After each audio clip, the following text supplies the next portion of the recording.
Olá para todo mundo, graça e paz. Eu sou o pastor Bruce, pastor aqui na Igreja Metodista Filadélfia, em Governador Valadares, e esse é o nosso Café com Cristo devocional. Então seja bem-vindo, seja bem-vinda ao nosso Café com Cristo devocional de hoje. Deus, ele deseja restaurar a nossa vida. Há uma vontade de Deus restabelecer todas as coisas. Mas para isso, é necessário que haja que a nossa vida esteja estabelecida em alguns fundamentos. É necessário que, para que a restauração aconteça, alguns fundamentos precisam estar estabelecidos. E é sobre isso que eu gostaria de compartilhar com você hoje, no nosso Café com Cristo devocional. Mas antes eu gostaria aqui de deixar um aviso importante para nós. Nós ainda somos poucos aqui no nosso canal, mas eu já estou tendo algumas dificuldades de compartilhar links da nossa transmissão. Então, eu gostaria de pedir a você para que se inscreva aqui no canal, acione o sininho e assim o YouTube pode te notificar. E assim você pode estar conosco nesta mesa, comendo deste pão vivo que desceu do céu. Então, se inscreva no canal e acione o sininho. Então, vamos lá?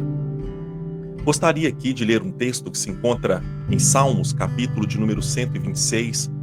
É um texto que nós já temos aqui, nós já estamos meditando já há algum tempo. E hoje eu gostaria então de trazer as últimas meditações sobre este salmo. Então eu gostaria de ler aqui o Salmo 126, versículo de número 5, que diz assim: Os que com lágrimas semeiam, com júbilo ceifarão. Para que nós possamos entender o contexto desse salmo, eu preciso aqui voltar um pouco. Então, os 3 primeiros versículos do Salmo 126 vai falar sobre o passado, do momento em que Deus restaurou a sorte de Sião, ou de Jerusalém, ou de Judá. Os cativos estavam voltando para casa. O povo de Israel, que haviam sido levados cativos no ano de 586 a.C. pela Babilônia, agora estava voltando para casa. E esta volta ocorreu de uma forma tão surpreendente que eles descreveram esse momento como quem estava sonhando. Deus fez algo tão maravilhoso, tão grande, tão inusitado, tão inalcançável pela mente humana, que parecia um sonho. E o texto diz que a boca deles se encheram de riso.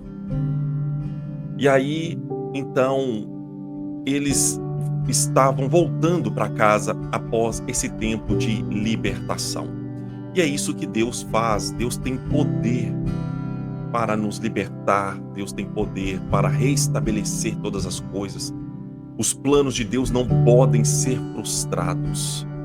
A palavra diz que até mesmo os movimentos dos astros se alteraram para que o propósito de Deus se cumprisse. Josué, ao olhar para o céu, teve a impressão que o sol parou no momento em que eles estavam em batalha. Deus, ele cumpre a sua palavra e dá condições para que o curso das águas que correm em direção a este mar de vida aconteça. Então, não importa o que aconteça, que se levante os reis da terra, que se levante as nações, que se movam as culturas, se estabeleçam as ideologias, a palavra de Deus ela se cumprirá e a vontade dele se cumprirá na nossa vida. E foi isso que aconteceu em Israel. E agora então eles estavam lembrando disso. O Salmo 126, nesse primeiro momento, nesses 3 primeiros versículos, faz memória desse momento em que Deus realizou esse grande milagre, esse milagre de proporções inimagináveis, parecida com aquilo que Deus fez em Israel quando estavam escravos no Egito. E agora eles então chegam em Jerusalém. Saem da Babilônia e chegam em Jerusalém. Quando eles chegam em Jerusalém, as coisas mudam. Porque quando eles chegaram lá, a cidade estava em ruínas. A palavra diz que os muros estavam no chão, as paredes do templo estavam no chão, o povo estava em miséria. Então, essa realidade visível e que parecia ser eh, insuperável, inalcançável no que se referia à sua mudança e transformação de realidade, gerou uma tristeza muito grande no coração do povo. Então, do versículo 4, nós vamos ver o presente. Se nos versículos 1, 2, 3 nós vemos o passado, agora nós vemos do 4 o presente.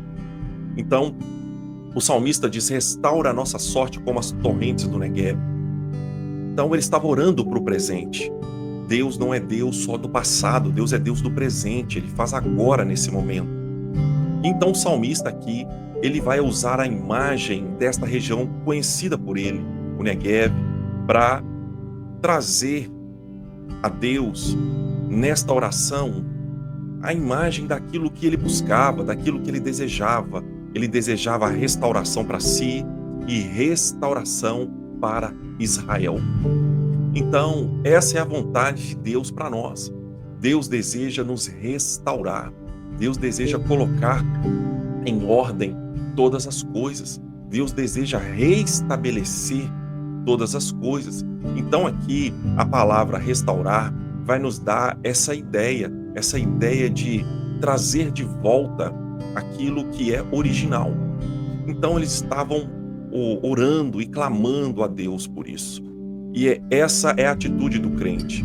O crente, diante das situações de ruína da vida, ele não retrocede, ele não muda de lugar, a não ser que o Senhor determine que ele mude. Mas a atitude daquele que crê em Deus é uma atitude de clamor, uma atitude de oração, para que aquela realidade seja mudada. Então, se você está se deparando com ruínas, seja na sua casa, seja na sua alma, seja na sua vida espiritual, eu não sei quais porventura sejam as ruínas as quais você esteja contemplando, não faça nenhum movimento involuntário ou um movimento que não seja coordenado por Deus.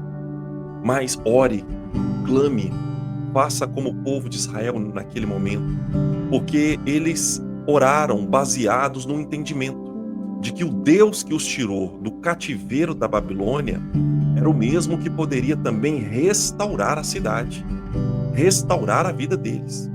Então Deus, quando faz algo, ele faz por completo.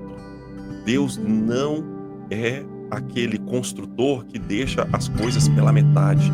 Se permitirmos, se nos fundamentarmos nesse processo de Deus de restauração, esta obra ela irá ser concluída, como diz a própria palavra.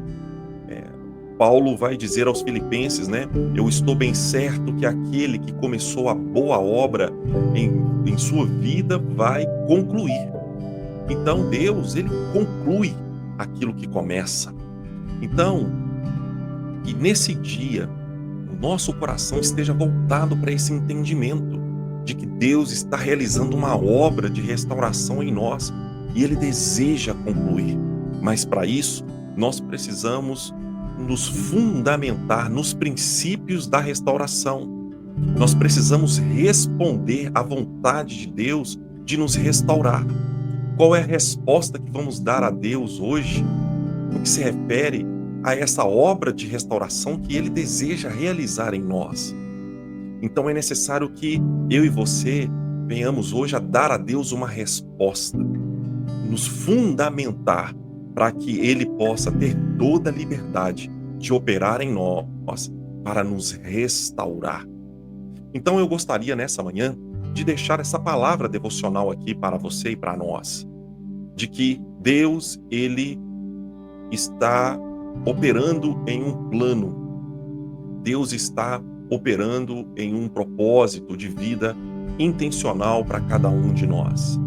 E a vontade dele é nos restaurar. Esse propósito é nos trazer uma restauração plena, a ponto de nos tornarmos a semelhança do Filho, alcançarmos a perfeita estatura de Cristo. Mas para isso nós precisamos estar fundamentados neste alicerce, responder a essa vontade de Deus de nos restaurar. Então, que Deus possa hoje ouvir de você um sim. Eu desejo ser restaurado, mas não apenas com lábios, mas com ações. E é sobre isso que nós vamos falar nas próximas devocionais. Nós vamos falar sobre os fundamentos desta restauração. Qual é a resposta que nós precisamos dar para que Deus venha e conclua esta obra de restauração. Amém? Vamos ter uma palavra então de oração, vamos orar, vamos falar com o Senhor. Pai, nesta manhã eu quero te agradecer por esse dia. Muito obrigado por tudo que o Senhor fez. Há um desejo do Senhor em nos restaurar. Esta obra já começou em Cristo, mas nós queremos, ó Deus, desejamos vê-la concluída. O Senhor não nos fez para vivermos entre as ruínas, mas há uma vontade do Senhor para nós que estejamos estabelecidos na tua casa. Senhor, em nome de Jesus, que haja, Deus, o início desta retomada, deste processo de restauração, que haja restauração na alma, no corpo, no espírito dos teus filhos, que haja restauração nas relações familiares, que haja restauração de vida hoje em nome de Jesus. Eu quero abençoar os teus filhos e que vivam hoje um dia abençoado, um dia vitorioso, crendo que o Senhor é aquele que tudo pode e que pode nos restaurar de qualquer situação ou de qualquer ruína a qual, porventura, nós estejamos inseridos. O Senhor pode todas as coisas. Senhor, muito obrigado por tudo que o Senhor tem feito. E eu quero te agradecer por tudo aquilo que o Senhor irá fazer. Em nome de Jesus. Amém e glória a Deus. Que o Senhor possa continuar abençoando a sua vida, a sua casa, a sua família e que te dê um dia abençoado e vitorioso em Cristo. Que Deus te abençoe.